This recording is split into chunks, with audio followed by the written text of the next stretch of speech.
खाएँ ल।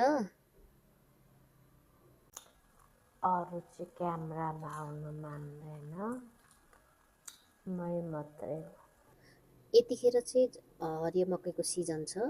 मैले पनि आज चाहिँ हरियो मकैको अलिक छुट्टै खालको खाजा आज बनाएको छु। सधैँ कति उसिनेर मात्रै खाने भनेर मैले अलिकति फरक तरिकाले बनाएको छु। हेरेर साथ दिनु होला है त। अब चाहिँ मैले यो मकैलाई मजाले फ्राई गर्नको लागि ग्यास अन गरेँ। ग्यास अन गरेर म यसमा थोरै घिउ हाल्छु। यो चाहिँ अलिक धेरै हुन्छ मकै, म अलिक स्वास्थ्यकर हिसाबले हेर्ने हो भने पनि हरियो मकै चाहिँ एकदमै पोषक तत्त्वले भरिपूर्ण खानेकुरा मानिन्छ होइन। यसमा चाहिँ fibre, vitamin B, vitamin C अनि आइरन पनि पाइन्छ होइन। मेन चाहिँ यसले पाचन प्रणालीलाई पनि एकदमै राम्रो बनाउँछ है। तपाईँहरू सबैलाई थाहा होला होइन।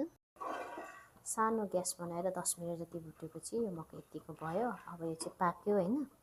अनि म चाहिँ यहाँ थोरै नुन, बिरे नुन हाल्दैछु, थोरै मिक्स मसला नै हालिदिन्छु। रहेछ लसुन, प्याज अनि खोर्सानी मैले काटेर रेडी गरेँ।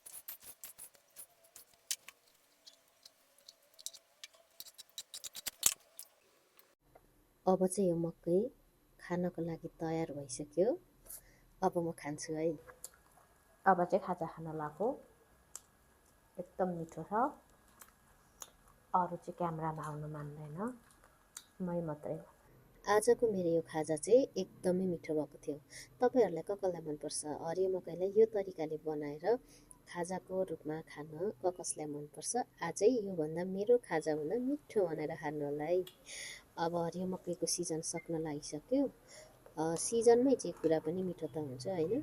तपाईँहरू पनि मिठो बनाइ खानुहोला। भिडियो हेरिदिनु भयो अन्तिमसम्म धेरै धेरै धन्यवाद। मन पर्यो भने लाइक कमेन्ट गरिदिनुहोस् ल। By by. Thank you.